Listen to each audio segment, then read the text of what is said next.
जय हिंद दोस्तों, इग्नो वाला फौजी यूट्यूब चैनल में आपका स्वागत है। आज हम बात करेंगे चैप्टर नंबर 18 जो कि हमारा है व्यवहार पदों का सामान्य परिचय भाग 1 धन संबंधी विवाद। तो इस चैप्टर में हम देखेंगे कि जो व्यवहार पद है उसका सामान्य परिचय, इसमें जो व्यवहारिक मुद्दे हैं, व्यवहार पद का अर्थ क्या होता है कि जो मुद्दे अदालत में पेश किए जा सकते हैं उन्हें क्या बोलते हैं, व्यवहार पद। और कौन कौन से मुद्दे हैं, कितने प्रकार के मुद्दे हैं जो उच्च न्यायालय जो राजा के समक्ष पेश किए जा सकते हैं, इसके बारे में हम इस पूरे चैप्टर में ब्रीफ करेंगे। इस चैप्टर को शुरू करने से पहले अगर आप हमारे चैनल पर नए हैं तो हमारे चैनल को सब्सक्राइब कर लें और वीडियो पसंद आए तो वीडियो को लाइक करें। और जो स्क्रीन पर दिया गया नंबर है 9467408887, इस पर आप व्हाट्सअप मैसेज करके इग्नो के solved assignment PDF, hand written assignment, scanned assignment की PDF और कोई भी प्रोजेक्ट हो, गेस्ट पेपर हो, तो आप अपने व्हाट्सएप पर प्राप्त कर सकते हैं। अब आइए शुरुआत करते हैं इस चैप्टर की। पहला क्वेश्चन है कि जो व्यवहार पद का सामान्य परिचय है, जो इस इकाई है, इसके बारे में पूरा ब्रीफ किया गया है कि इकाई किसके बारे में है, तो थोड़ा सा जान लेते हैं। जो व्यवहार पद है इसका अर्थ है अदालत में प्रस्तुत किए जाने वाले मुकदमे विवाद।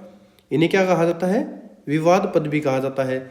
समाज में लोगों के बीच में क्या है, बहुत सारे झगड़े होते हैं, परंतु क्या है, जरूरी नहीं है कि सभी को न्यायालय में पेश किया जाए, जो राजकीय न्यायालय है, उच्च न्यायालय उसमें।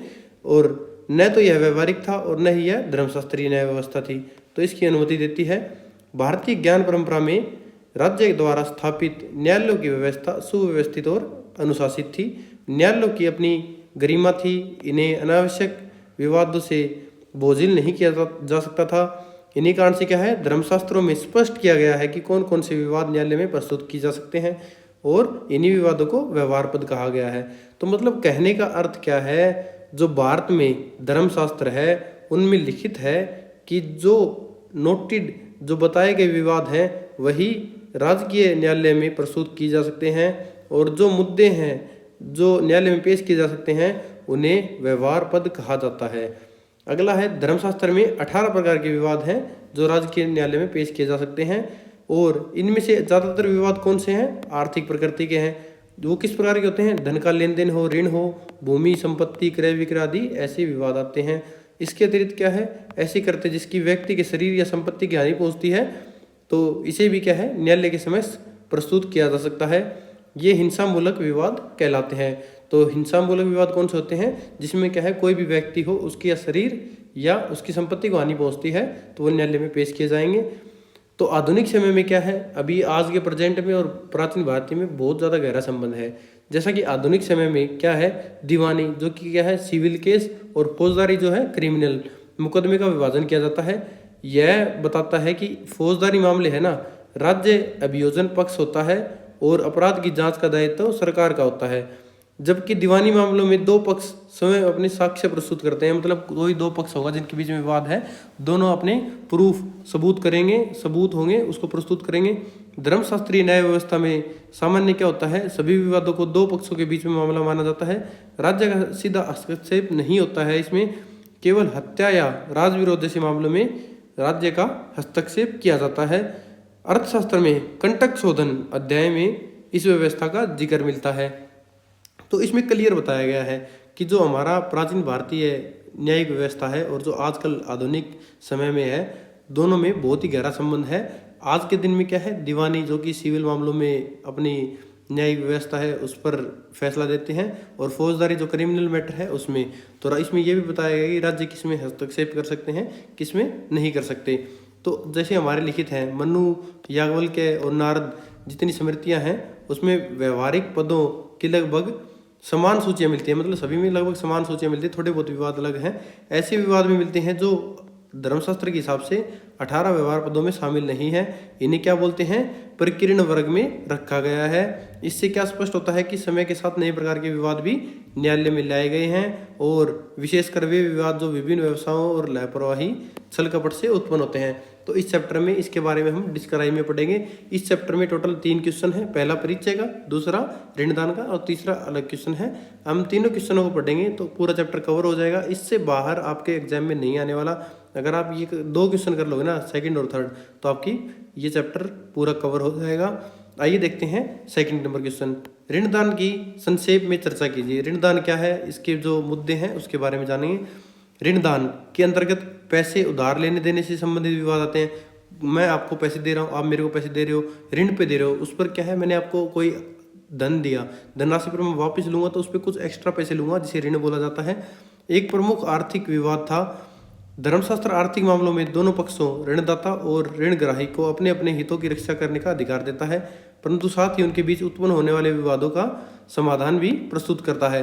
तो क्या करता है धर्मशास्त्र, क्या बोलता है कि दोनों पक्ष है, जो ऋणदाता देता है और जो ऋणग्राही है, जो ऋण को लेता है, को अपने हितों की रक्षा करने का अधिकार है। मतलब दोनों के पक्षों को सुना जाएगा, दोनों के हितों की रक्षा की जाएगी। जो दे रहा है उसके हित की रक्षा भी, जो ले रहा है उसके हितों की रक्षा भी। कैसे कर सकते हैं? जो ऋणदाता होता है वो अपनी पूंजी दे रहा है ब्याज पर, तो वो क्या करेगा, धर्मशास्त्र उसको क्या बचाता है कि उसकी पूंजी बचाई जाए, उसको ब्याज मिले, उसकी पूंजी की हानि ना हो। और ऋणग्राही को कैसे बचाता है कि कोई ऋणदाता है वो उसे पूंजी दे रहा है परंतु उस पर अत्यधिक ब्याज ले रहा है, अत्यधिक ऋण ले रहा है, तो उसको उसके अधिकारों की भी रक्षा करता है।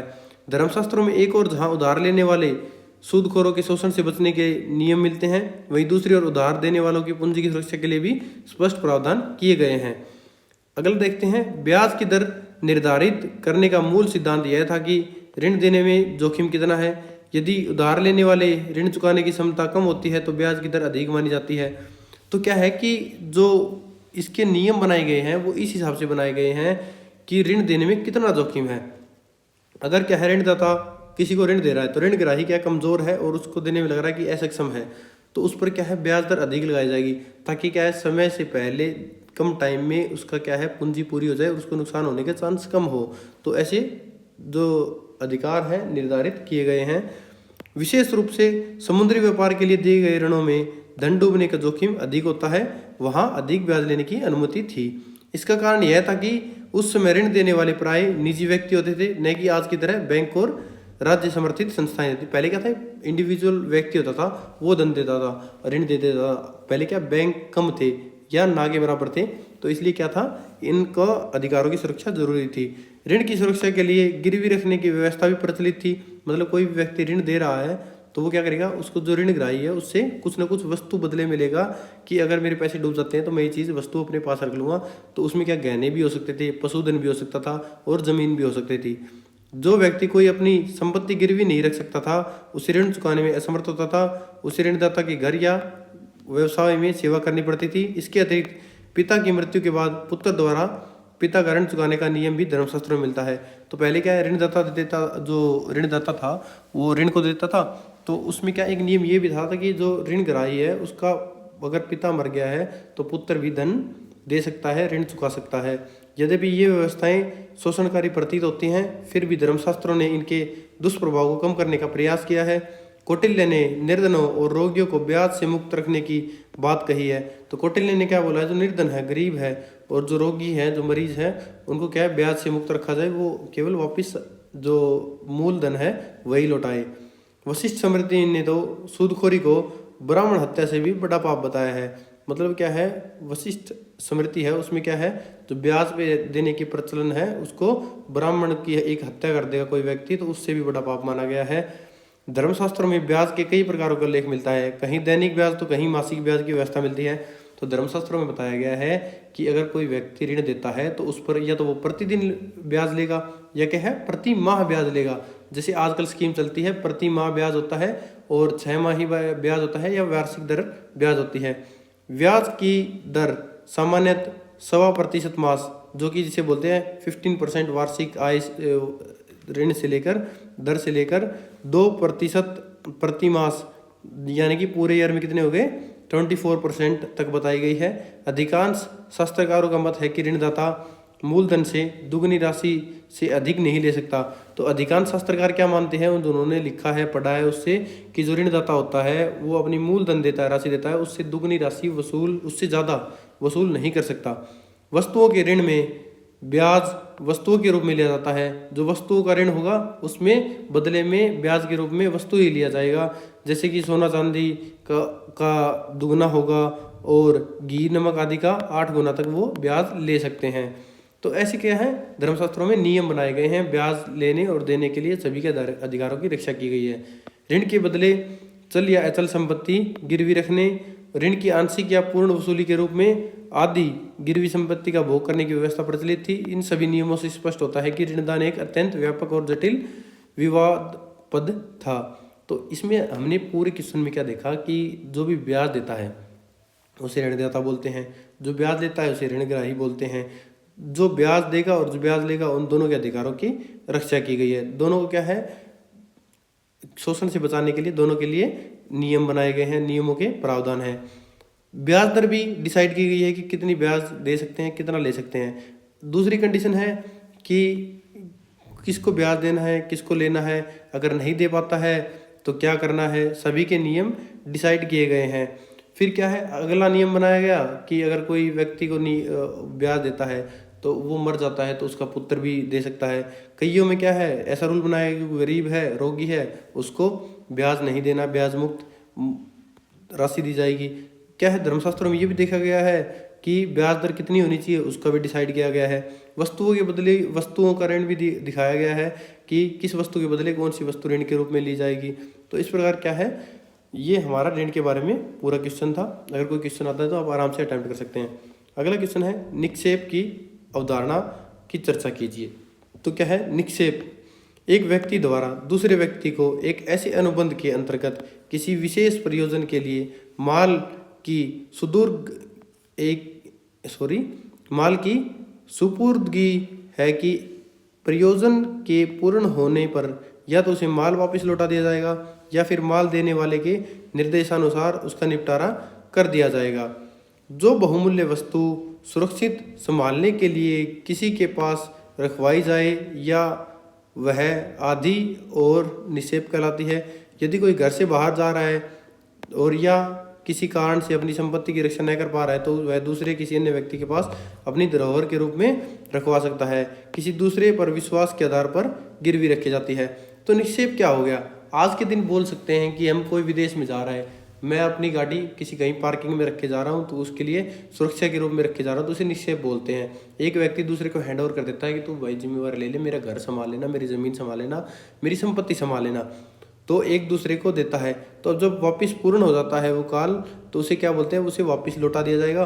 और वापस बदले में क्या है, थोड़ी बहुत या तो कोई धनराशि ले लेगा या भाईचारे में होगा तो वो नहीं लेगा, तो उसे क्या बोलते हैं, निक्षेप की अवधारणा बोलते हैं। जो बहुत ही बहुमूल्य वस्तु होती है उसे संभालने के लिए अपनी एक अवधि के लिए रखेगा, उसके बदले में कोई पैसे लेगा।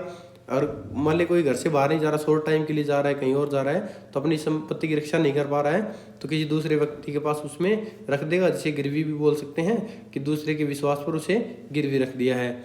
विश्वास तोड़कर धरोहर को हड़पना अपराध माना गया है।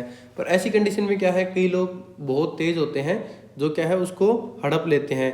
तो जो विश्वास को तोड़कर इन चीज़ों को हड़पता है उसे क्या बोलते हैं, अपराध मानते हैं धर्मशास्त्र के अनुसार। शास्त्रों के अनुसार जिस व्यक्ति ने किसी की संपत्ति धरोहर के रूप में रखी है उसे उसकी रक्षा अपनी संपत्ति के समान ही करनी चाहिए। मतलब कोई व्यक्ति दूसरे की संपत्ति को अपनी धरोहर के रूप में माने, अपनी संपत्ति के रूप में मानकर उसकी रक्षा करनी चाहिए।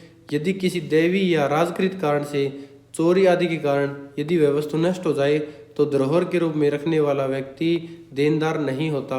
यदि क्या है, कोई कारणवश वो वस्तु चोरी हो गई या नष्ट हो गई तो जो व्यक्ति उसके धरोहर होता है, जो उसको रख रहा है, तो वो उसका देनदार नहीं होगा। लेकिन यदि धरोहर रखने वाला उसका दुरुपयोग करे या असावधानी के कारण उसे खो दे, कोई नुकसान पहुंच जाए तो उसकी भरपाई का दायित्व उस पर आ जाता है। परंतु उसकी लापरवाही की वजह से या जानबूझकर वजह से उसका अति दोहन या नुकसान कर दे तो वो उसको इसका क्या करना है, नुकसान की भरपाई करनी होगी। इसमें हम पढ़ते हैं अस्वामी विक्रय। अस्वामी विक्रय का अर्थ क्या होता है कि कोई किसी व्यक्ति द्वारा संपत्ति का विक्रय जो उसका स्वामी न हो। पहले भी लोग किसी वस्तु या संपत्ति को दूसरे को धोखे से बेच देते थे। धर्मशास्त्र मूल स्वामी और खरीदार दोनों के हानि लाभ पर विचार करता है। ऐसे में खरीदार का पैसा लुटता है और वास्तविक स्वामी को भी मानसिक और कानूनी परेशानी उठानी पड़ती है। जैसे मान लो कोई आया व्यक्ति जिसने मेरे को एक टेम्परेरी टाइम के लिए कोई वस्तु अपने पास संभालने के लिए रख दी कि भाई तू इसको सही से रख ले, ठीक है, धरोहर को अपने को दे दिया, परंतु मैं उसका स्वामी नहीं हूँ, फिर भी उसको मैं बेच देता हूँ। इससे क्या होगा, जो खरीदार होगा जब वो असली मालिक आएगा, उसका असली स्वामी आएगा, तो उसे वो तो बोलेगा कि भाई ये मेरी संपत्ति, इसे मैं लूँगा। परंतु क्या है, वो जो जिसने खरीदा है उसने पैसे दिए हैं, वो उसे मना कर देगा। इसके लिए उन्हें कोर्ट कचहरी जाना पड़ेगा, न्यायालय में जाना पड़ेगा। इसके लिए क्या है, जो वास्तविक स्वामी होगा उसके मानसिक नुकसान होगा और कानूनी परेशानी उठानी पड़ेगी, और जो खरीदार होगा उसके पैसे का नुकसान होगा। तो इसका क्या आगे देखते हैं। कई बार लोग जानबूझकर भी चोरों या किसी सेवक आदि से वस्तुएं खरीदते हैं। किसी से बहुत कम दाम पर कोई वस्तुएं खरीदते तो कानून मानता है कि उन्हें पता है कि दाल में कुछ काला है, ऐसे में खरीदार पर भी कार्रवाई होती है। तो कई बार क्या होता है, मेरी 1 करोड़ की संपत्ति है, मान लो मैंने इसी फ्रॉड को करके उस संपत्ति को 50 लाख में बेच दिया। जो खरीदने वाला उसे भी पता है कि इसकी वैल्यू ज़्यादा है, परंतु ये कम दाम में क्यों दे रहा है, तो उसको कुछ ना कुछ डाउट होगा, या वो जानबूझकर खरीदता है कि बाद में हटा सकते हैं, तो उस पर कार्रवाई की जाएगी।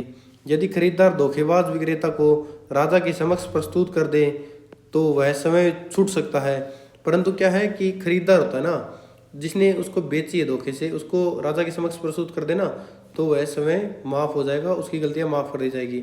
धर्मशास्त्री न्याय व्यवस्था में राजा को निर्देश दिया गया है कि ऐसी संपत्ति वास्तविक स्वामी को वापस लौटा दी जाए।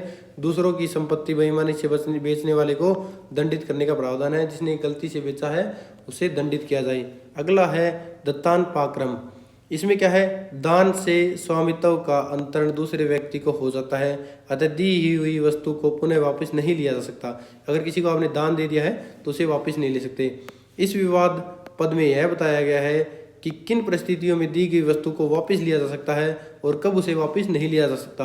अगर आप किसी चीज़ को दान दे देते हो तो इसमें कंडीशन दी गई है कि उस दान दी गई वस्तु को आप वापस भी ले सकते हो, पर उसके लिए कंडीशंस हैं, या दान दी हुई वस्तु को आप वापस नहीं ले सकते। कुछ वस्तुएं जैसे धरोहर में रखी वस्तु, दूसरे की संपत्ति हो गई, दूसरे की जो वस्तु है टेम्परेरी बेस पे रखी है वो हो गई, दूसरे का पुत्र हो गया, पत्नी हो गए आदि, क्या है ये कोई दान देने के लिए योग्य नहीं है, इन्हें दान नहीं दिया जा सकता कभी भी, इसलिए उनका दान मूलतः अवैध है। कुछ वस्तुओं में वस्तु तो देय होती है, किंतु दाता उन्मत्ता, वृद्धावस्था या कम उम्र के कारण दान देने में असक्षम होते हैं, इसलिए दाता के निवेदन पर ऐसे दान रद्द किए जा सकते हैं। मन तो कई कंडीशन ऐसी होती है कि कोई दान करता है, वो दान नहीं दे पाता है, दान दे दिया है तो उसको वापस लौटा दिया जाएगा या उसके दान को रद्द कर दिया जाएगा। अगला है संभोय समुत्थान। संभोय समुत्थान का अर्थ है कि मिलकर कोई आर्थिक गतिविधि करना, मतलब कोई बिजनेस कर रहा है, पार्टनरशिप कर रहा है। जैसे एक आदमी ने कोई फैक्ट्री लगाई तो उसमें 2 पार्टनरशिप है, दोनों ने पैसे मिलाकर अपना धंधा कर लिया, तो उसे क्या बोलते हैं, संभोय समुत्थान। उसे साझेदारी में काम करना भी कहा जाता है। कई बार व्यापारी या शिल्पी या अभिनेता संगीतकार मिलकर कोई काम करते हैं, व्यापार करते हैं। जैसे कुछ व्यापारी मिलकर पूंजी निवेश करके कोई व्यापार करते हैं, या कुछ शिल्पी अभिनेता संगीत आदि अपना समूह बनाकर मिलकर काम करते हैं। ऐसे में उनके परस्पर अधिकारों और कर्तव्यों का निर्धारण करने तथा अन्य व्यक्ति और उनके समूहों में उनके संबंधों या विवादों का समाधान करने के लिए नियम इस विवाद के अंतर्गत बनाए गए हैं। तो मतलब क्या है, संभोय समुत्थान, इसमें क्या है, पार्टनरशिप से जो बिजनेस किया जाता है और उनके बीच में जो विवाद होते हैं, इसके लिए नियम बनाए गए हैं, तो जो इस विवाद के अंतर्गत आते हैं। साझेदारी में लाभ और हानि का बंटवारा एक महत्वपूर्ण समस्या है। कई बार क्या है, बिजनेस से प्रॉफिट होता है तो उसमें बंटवारा होता है, उसमें लड़ाई झगड़ा होता है, या कोई नुकसान हो गया तो उसमें बंटवारा होता है, तो ये क्या है, बहुत बड़ी समस्या है। इसके विषय में धर्मशास्त्र का मूलतः सिद्धांत यह है कि या तो साझेदारी की अपनी सहमति से यह बंटवारा हो, या फिर एक के पूंजी अथवा श्रम के योगदान के आधार पर जिसका काम अधिक महत्वपूर्ण हो उसे अधिक भाग दिया जा सकता है। मतलब जिसने या तो ज़्यादा पैसा लगाया या ज़्यादा मेहनत कर रहा हो, ऐसे उस डिपेंड पर उनका कोई कॉन्सेंट होगा, वो साइन होगा, फिर उसके आधार पर उनका बंटवारा होगा। साझेदारी के कामों का नियमन करने के लिए एक और बहुत से नियम धर्मशास्त्रों में मिलते हैं, जैसा कि सामूहिक दायित्व का नियम, अर्थात जो कार्य एक साझेदार सबकी ओर से करता है वह सब सदस्यों पर उससे सब बंधे हुए होते हैं। लेकिन यदि कोई एक साझेदार छल कपट करता है या बिना सहमति के कुछ कर सकता है जिसका सब नुकसान हो जाता है, तो उस व्यक्ति को अन्य साझेदारों के नुकसान की भरपाई करनी पड़ती है। मतलब कोई मान लो, यदि कोई व्यक्ति है, एक साझेदार है, उसने छल कपट कर दिया या अपने पार्टनर्स को बिना पूछे, उनकी बिना सहमति के कोई नुकसान करवा दिया, तो उस व्यक्ति को अपने साझेदारों को नुकसान की भरपाई करनी चाहिए। किसी साझेदारी से पृथक करने के नियम भी धर्मशास्त्र में दिए गए हैं। यदि कोई साझेदारी धोखाधड़ी करे तो उसके बिना लाभांश दिए साझेदारी से अलग किया जा सकता है। कोई एक पार्टनर मान लो कि इस दूसरे के साथ धोखा कर रहा है तो उसको क्या है, बिना उसके पैसे दिए उस बिजनेस से अलग किया जा सकता है। किसी साझेदार की मृत्यु होने पर उसके भाग को उसके उत्तराधिकारियों को मिल सकता है। यदि मान लो एक पिता है एक लड़के का, वो बिजनेस में इन्वॉल्व है और पार्टनरशिप में बिजनेस है, अगर वो मर जाता है तो उसकी जो साझेदारी है उसके पुत्र को ट्रांसफर कर दी जाएगी। अगला है श्रमिक संबंधी विवाद। जैसे कोई श्रम है तो उसमें दोनों के लिए नियम बने हैं, श्रमिक के लिए भी बने हैं और जो मालिक है जो काम करवा रहा है उसके लिए भी बने हैं। तो धर्मशास्त्र में श्रमिकों और कर्मचारियों के कानून धर्मशास्त्र में 3 विवादों के अंतर्गत आते हैं। पहला है वेतन दान, वेतन का भुगतान न करना, इसके अंतर्गत। दूसरा है अभुपेत्या सुप्रस्वा, काम स्वीकार करके उसे पूरा न करना, इसके अंतर्गत जो मामले हैं वो आते हैं। तीसरा है स्वामित्वपाल विवाद, खेतों खलिहानों के रखवाले और उनके स्वामियों के विवाद आते हैं। इस विभाग में वेतन देकर काम करने वाले स्वामी तथा वेतन लेकर काम करने वाले श्रमिकों दोनों के हितों का संतुलन बनाने का प्रयास किया गया है हमारे धर्मशास्त्र में। श्रमिक और सेवाग्रहित दोनों की स्थिति बहुत ही असमान है।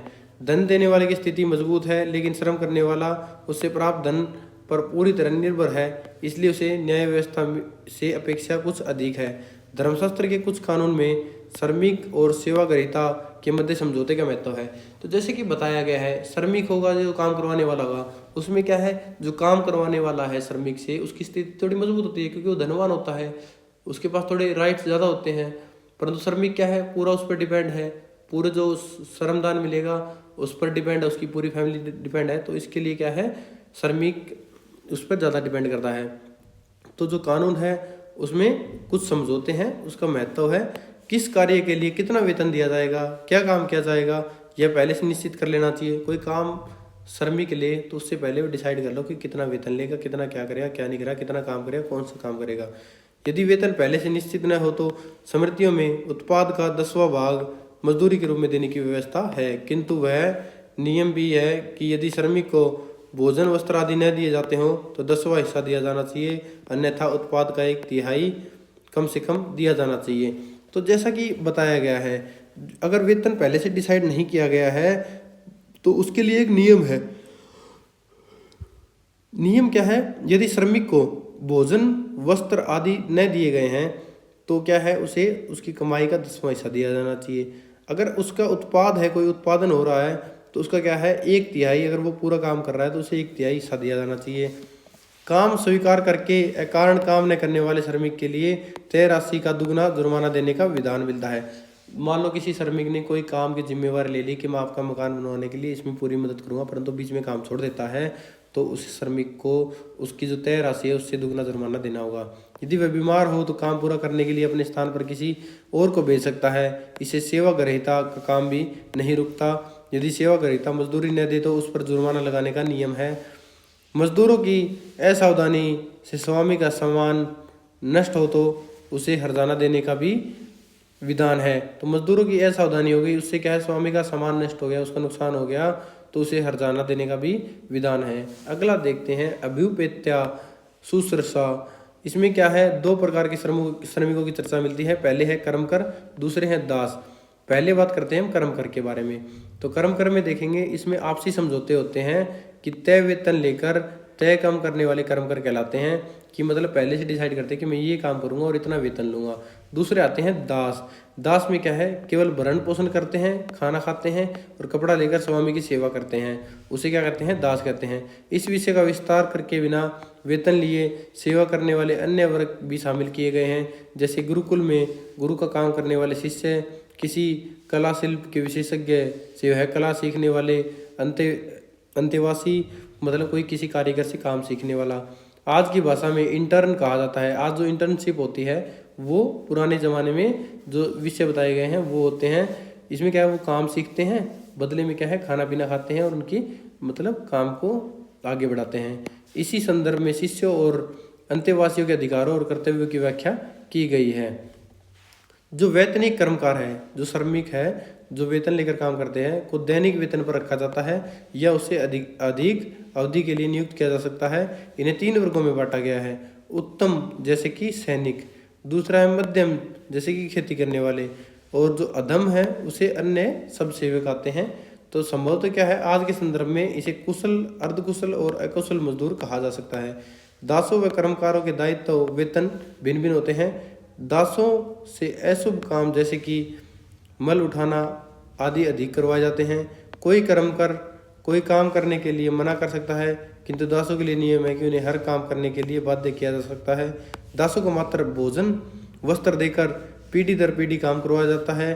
प्राचीन व्यवस्था ने दास प्रथा को स्वीकार किया है, लेकिन समय समय पर पहले से अधिक क्रूर और विषय नियमों को बदला है। जैसे स्वामी को पहले दासों को मारने पीटने का अधिकार था, लेकिन बाद में ग्रंथों में यह नियम नहीं है कि दासों को संपत्ति रखने का अधिकार नहीं था, किंतु मध्यकालीन में ये धीरे धीरे नियम इसके बदलते गए। निबंधों और टीकाकारों ने अपनी संपत्ति रखने का अधिकार दिया है। पहले दास को दासता से मुक्त नहीं मिलती थी, किंतु बाद में ग्रंथों दासों को मुक्त करने के कई उपाय बताए गए हैं। इससे ज्ञात होता है कि भारतीय न्याय व्यवस्था ने श्रमिकों और दासों की दुर्दशा के प्रति संवेदनशीलता दिखाई है और टाइम टू टाइम उसने अपने कानूनों को अपडेट किया है। तो श्रमिकों के लिए अपने कानून व्यवस्था को अपडेट किया है और उनके अधिकारों की सुरक्षा की है। अगला है सामाजिक संगठनों का कानून।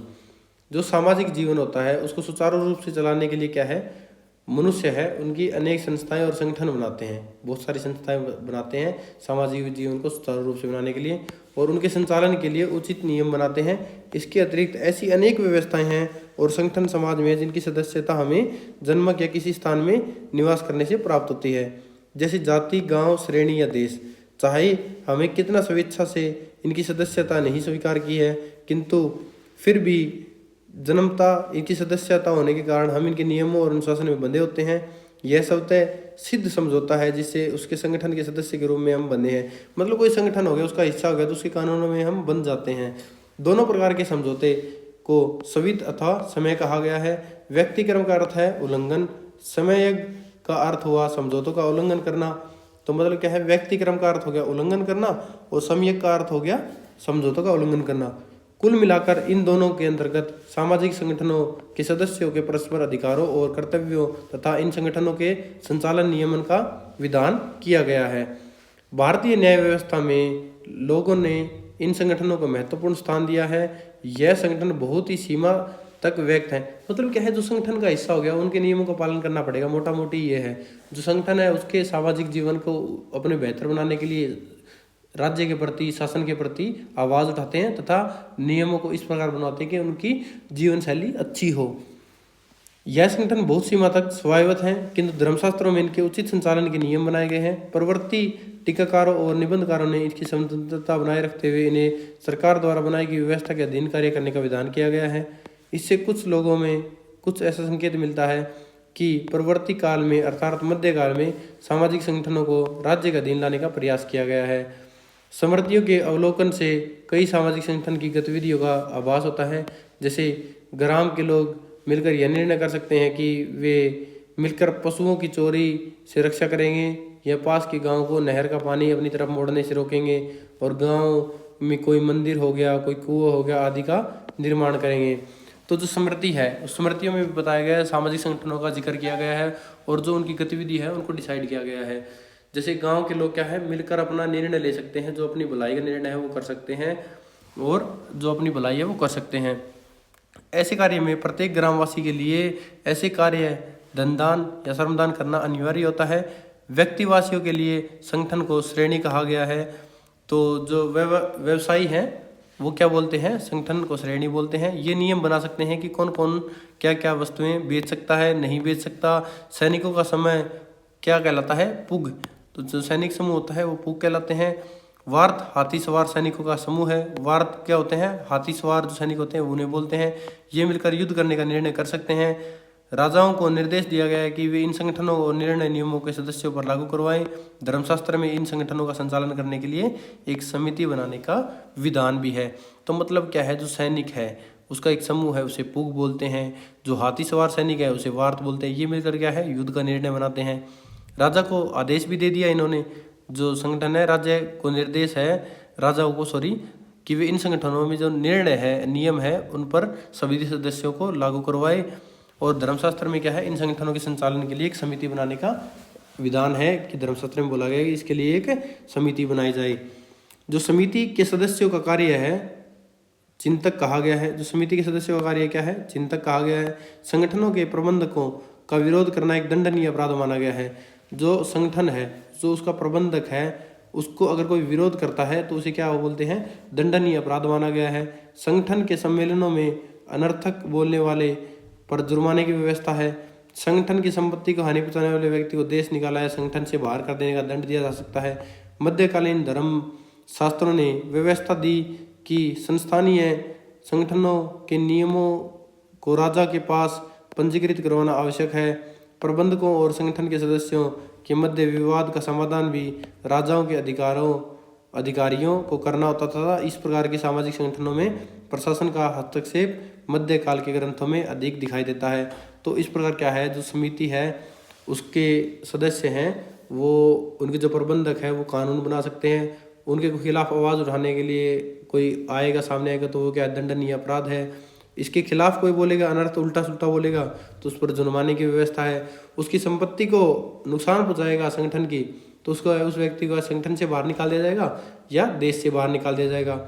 तो ये क्या है कि जो मध्यकालीन धर्मशास्त्र है ना, इसमें पूरी व्यवस्था दी गई है कि जो ये संगठन है, स्थानीय संगठन है, इनके नियम कौन बनाएगा। राजाओं के पास जो इनके नियम है उसको पंजीकृत, नियम बना दिए तो पंजीकृत करवाना आवश्यक है। जो प्रबंधक है उनको क्या है, जो विवाद है उसका समाधान भी क्या है, राजा के अधिकारियों को करना होता है। इस प्रकार क्या है, जो सामाजिक संगठन है ना, इनका प्रशासन का हस्तक्षेप मध्यकाल के ग्रंथों में दिखाई देता है। अगला जानते हैं क्रय विक्रय संबंधी कानून। कोई चीज़ खरीदी बेची उसके संबंधी कानून है। क्रय विक्रय या खरीद बेच विषयक नियम धर्मशास्त्रों में कृत्व अनुशय या क्रय विक्रय अनुशय नामक विवाद पद के अंतर्गत दिए गए हैं। इसका अर्थ है खरीद कर या बेच कर पश्चाताप करना होगा।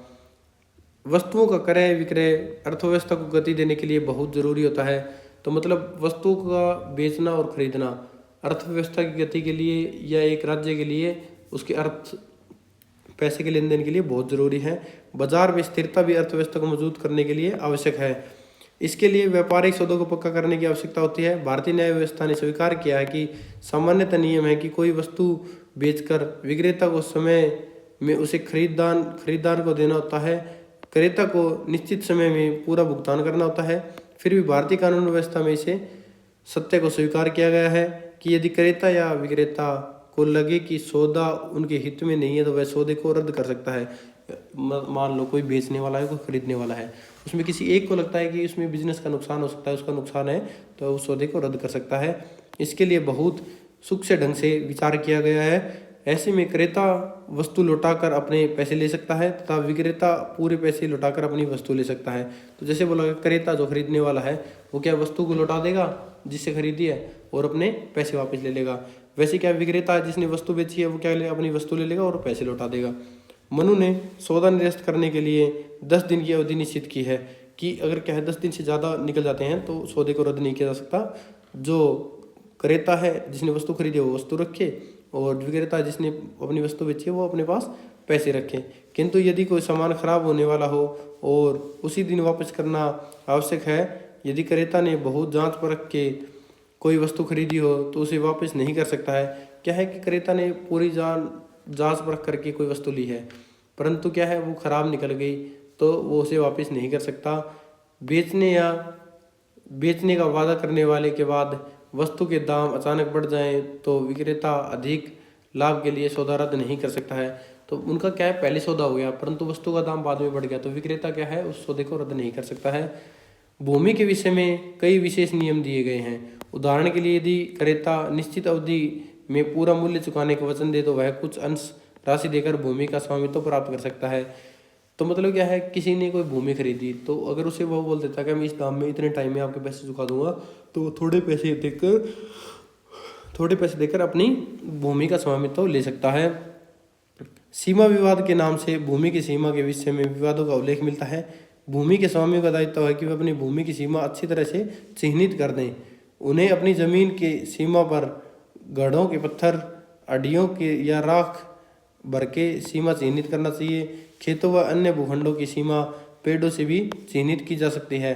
तो मतलब जो खेत होते हैं, जो उनकी ज़मीन है, उस पर क्या है, बहुत सारी निशानी कर सकते हैं। अलग अलग तरीके इसमें बताए गए हैं। जो हिंसा मूलक विवाद है, इसमें 5 वर्ग आते हैं: वाक पारुष्य, दंड पारुष्य, स्तेय, साहस और स्त्री संग्रहण। पहला जानते हैं वाक पारुष्य तथा दंड पारुष्य। तो वाक पारुष्य का अर्थ है आघात पहुंचाने वाले शब्दों का प्रयोग करना, जो कि आज के ज़माने में भी प्रचलित है, जैसे कि गाली देना या दिव्यांग को अंधा, लंगड़ा आदि कहना। इसके अंतर्गत अतिरिक्त आज मानहानि के दावों को भी इसके अंतर्गत शामिल किया गया है। आज आप सुनते नहीं है, उसने उसके खिलाफ मानहानि का केस कर दिया, मतलब उसने क्या है, वाक पारुष्य और दंड पारुष्य शब्दों का प्रयोग किया है। धर्मशास्त्रों की प्राचीन व्यवस्था के कुछ नियम आज मान्य नहीं होते हैं, जैसे कि अपराधी की जाति के आधार पर दंड देना। वहाँ व्यवस्था थी कि यदि निम्न जाति का व्यक्ति यदि उस जाति के व्यक्ति को अपशब्द कहे तो इसे कठोर दंड दिया जाए, लेकिन यदि तथाकथित उच्च वर्ग का कोई व्यक्ति तथाकथित निम्न जाति के व्यक्ति को अपशब्द कहे तो उसे कम दंड मिलेगा। जाति भेद के आधार पर बनी हुई यह दंड व्यवस्था आज की समानता लोकतंत्र की प्रधानता देने वाली राजनीतिक व्यवस्था में स्वीकार्य नहीं, परंतु आज इसे बदल दिया गया, सभी को समान अधिकार है। दंड पारुष्य में हल्की चोट पहुंचाने से लेकर हड्डी तोड़ने या हत्या करने तक मामले आते हैं। तो क्या है, दंड पारुष्य में क्या आता है, हल्की चोट मार दी किसी को, किसी की हड्डी टूट गई, हत्या करने का प्रयास किया या हत्या कर दी, तो ये मामले आते हैं। अगला देखते हैं सतय, साहस और स्त्री संग्रहण। सतय का अर्थ क्या है, चोरी कर ली। और भारतीय कानून के ग्रंथों में 2 प्रकार के चोर बताए गए हैं: प्रकाश तस्कर यानी खुलकर चोरी करने वाले, जैसे कि जेब कतरे हो गए, सेंग मार हो गए, घरों में सामान चुराने वाले हो गए। दूसरा है अप्रकाश तस्कर यानी छिपे हुए चोर, जैसे कि कोई मिलावट करके चोरी कर रहा है, कोई नकली माल बेचकर चोरी कर रहा है, या घटिया वस्तुओं को बढ़िया बताकर ठग रहा है, या मिलावट कर रहा है। तो नकली वैद्य, जादू टोना करने वाले, भविष्यवाणी करने वाले को भी अप्रकाश तस्करी की श्रेणी में शामिल किया गया है। जो लोग क्या करते हैं, जादू टोना करते हैं, नकली वैद्य, नकली दवाई बेचते हैं और भविष्यवाणी करते हैं, उनको क्या है, अप्रकाश तस्करी की श्रेणी में शामिल किया गया है। बहुमूल्य धातुओं व स्त्रियों को चुराने पर मृत्युदंड का प्रावधान है। मतलब महंगी वस्तुओं और स्त्रियों को चुराने वाले व्यक्ति को जो ये अपराध करता है उसको मृत्युदंड का प्रावधान है। अपराध की गंभीरता को देखते हुए हाथ पैर काटने जैसे कठोर और क्रूर दंड का प्रसंग सुझाए गए हैं। जो अपराध की गंभीरता ज़्यादा हो तो उस पर क्या है, हाथ पैर भी काट सकते हैं, लेकिन दूसरी ओर कानून व्यक्ति के अपराध की गंभीरता और परिस्थितियों के अनुसार ही उसे दंड देने की बात करता है। जैसे राह चलते यात्री किसी उद्यान से 1 या 2 फल बिना पूछे ले ले तो वह अपराधी नहीं माने जाते हैं। भाई कोई राहगीर चल रहा है, उसके बगल में बाग है, कोई संतरे का बाग है, तो अगर वो 1-2 संतरा तोड़कर खा लेता है तो वो अपराध के अंतर्गत नहीं आता है। साहस के अंतर्गत बल का प्रयोग किए जाने वाले अपराध आते हैं, जैसे डकैती, अपहरण, हत्या।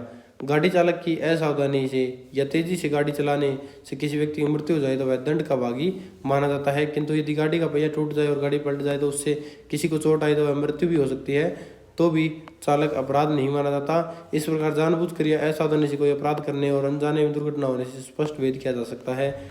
अगला है स्त्री संग्रहण में स्त्रियों के प्रति अपराधों को रखा जाता है।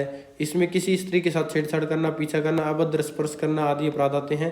स्त्रियों के साथ किसी भी प्रकार के यौनाचार की संभावना के लिए कठोर दंड की व्यवस्था की गई है। इस विवाद में स्त्रियों को भी जटिल सामाजिक बंधनों में बांधा गया है और उनके घूमने फिरने, किसी अन्य बात करने की स्वतंत्रता पर नियंत्रण लगाए गए हैं। विशेषता विवाहिता होती है, जो शादीशुदा होती है, कि पति को निर्देश दिया गया है कि वह अपनी पत्नी को नियंत्रण में रखे। बलात्कार को बहुत गंभीरता का अपराध माना गया है, उसके लिए शीशन कर्तन जैसे कठोर दंड का प्रावधान है। अपनी किसी निकट संबंधी संरक्षण में रहने वाली के साथ यौनाचार के लिए प्राण दंड का प्रावधान किया गया है। और इसके लिए क्या है, समय को आग में जलाकर मार देने के प्रायश्चित भी बताया गया है। तो जैसे क्या है कि कोई स्त्री के साथ छेड़छाड़ करता है, उसके साथ छेड़छाड़ करता है, कोई अपराध करता है तो उसके साथ रेप करता है, तो उसके लिए दंड का प्रावधान है और बहुत ही कठोर दंड का प्रावधान है। दाय विभाग भारत में वैदिक काल से ही संयुक्त परिवार को आदर्श माना गया है। उसमें सभी सदस्य मिलजुल कर रहते हैं और संपत्ति का मिलकर उपभोग करते हैं, किंतु वही परिवारों में संपत्ति का बंटवारा झगड़े की जड़ बन जाता है। क्या है, कोई एक परिवार है, उसमें 2 भाई मान लो, परंतु टाइम के साथ एक साथ मिलकर काम कर रहे हैं, खर्चों का बंटवारा कर रहे हैं, एक साथ कमा रहे हैं, परंतु टाइम के साथ उनको अलग होना है, तो परिवार का बंटवारा करना है, संपत्ति का उनको क्या करना है, संपत्ति का बंटवारा करना है। तो उसके कारण जो झगड़ा होता है ये इसके अंतर्गत आते हैं। धर्मशास्त्र में संपत्ति के विभाजन में व्यापक नियम प्राप्त होते हैं। इसकी चर्चा दाय विभाग के 5 प्रकरण में की जाती है।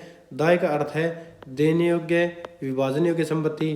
कोई व्यक्ति अपने जीवन काल में अब भी अपनी संपत्ति किसी को दे सकता है, पर मुख्यतः उसकी मृत्यु होने के पश्चात उसकी संपत्ति किसे मिलेगी, यह निर्णय दाय विभाग के अंतर्गत आता है।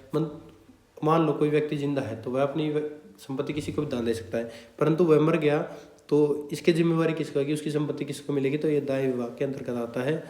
अगला है, इस विषय में बहुत से नियम मिलते हैं तथा भारत के विभिन्न भागों में विभिन्न परंपराएं हैं। उदाहरण के लिए मनु ने एक व्यवस्था की कि किसी व्यक्ति की मृत्यु के पश्चात उसकी सारी संपत्ति उसके ज्येष्ठ पुत्र को मिले, किंतु स्वयं मनुस्मृति में अन्य व्यवस्थाओं में उल्लेख मिलता है कि जैसे संपत्ति सभी भाइयों में बराबर बांट दी जाए। याज्ञवल्क्य स्मृति में पिता की संपत्ति सब पुत्रों को और मृतक की विधवा को बराबर हिस्सों में दे दिया जाए, मतलब उसके सभी पुत्र उसकी पत्नी को बराबर हिस्सों में बांट दिया जाए। अंग्रेजी शासनकाल में शास्त्र ग्रंथों और उनकी विभिन्न व्याख्याओं के आधार पर दाय विभाग के अनेक संप्रदाय बन गए, जैसे कि जिमुत वाहन के ग्रंथ के आधार पर बना दाय विभाग संप्रदाय बंगाल में प्रचलित था। याज्ञवल्क्य स्मृति पर विज्ञानेश्वर का टीका के आधार पर विकसित मिताक्षरा संप्रदाय भारत के अन्य अधिकांश भागों में प्रचलित था। मतलब क्या है, अंग्रेजी शासनकाल में जो स्मृतियां हैं उसके अलग अलग हिसाब से इनके जो भाग हैं वो अलग अलग डिवाइड किए गए थे। महाराष्ट्र, कोंकण व दक्षिण के अन्य भागों में अन्य संप्रदाय प्रचलन थे। दाय संबंधी कानून के विषय में एक महत्वपूर्ण तथ्य यह है कि इसमें सैन लचीलापन आया। तो दाय संबंधी कानून व्यवस्था में धीरे धीरे बदलाव आए। पहले के कुछ सामाजिक दुराग्रहों के कारण जिन वर्गों को संपत्ति का अधिकार से वंचित रखा गया था उनका अधिकार भी कालांतर में स्वीकार कर लिया गया है। तो मतलब क्या है, जिन वर्गों में क्या है संपत्ति के अधिकार से अलग रखा गया था उनके अधिकार को शामिल कर लिया गया है। जैसे कुछ स्मृतियों ने पुत्रहीन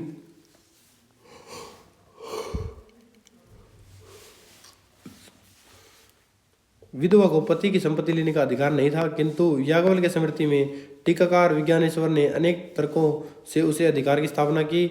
उससे क्या होता है कि प्राचीन न्याय व्यवस्था में समाज की बदलती हुई अपेक्षाओं के अनुरूप बदलाव लाने की संभावना रही है। अब देखते हैं, माता पिता की जो संपत्ति है पर बेटियों का विशेष अधिकार माना गया है। उनकी मृत्यु के पश्चात उसकी संपत्तियों उसकी बेटियों को मिलती है।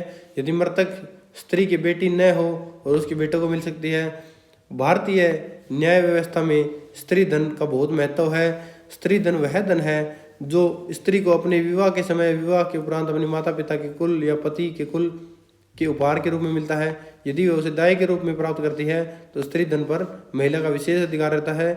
उसका पति भी उसकी इच्छा के विपरीत उस धन को व्यय नहीं कर सकता और नहीं ले सकता है। तो इस प्रकार ये क्या है, हमारा चैप्टर यहीं कंप्लीट होता है, जिसमें हमने इसमें सारी व्यवस्थाओं को पढ़ा है, जितने मुद्दे हैं, जितने विवाद हैं, सभी को देखा, जिसके आधार पर हम अपने क्वेश्चन को अटेम्प्ट कर सकते हैं कि निक्षेप की अवधारणा क्या है। इस पूरे क्वेश्चन को हमने डिटेल में देख लिया है। ये सबसे मोस्ट इंपॉर्टेंट क्वेश्चन है जो कि एग्जाम में आ सकता है। निक्षेप की अवधारणा क्या है। पहला क्वेश्चन हमने ऋण के संक्षेप में चर्चा की थी, तो ये दोनों क्वेश्चन इस चैप्टर के इंपॉर्टेंट है। इसी के साथ हमारा चैप्टर नंबर 18 इंपॉर्टेंट हो गया है। अभी तक आपने चैनल को सब्सक्राइब नहीं किया तो चैनल को सब्सक्राइब कर ले। अगर आपको इग्नो से related solved assignment PDF, hand written assignment, scanned PDF, project कुछ भी चाहिए तो आप दिए गए नंबर पर व्हाट्सएप मैसेज करके आप अपने असाइनमेंट प्राप्त कर सकते हैं। मिलते हैं अगली वीडियो में, तब तक के लिए जय हिंद, जय भारत।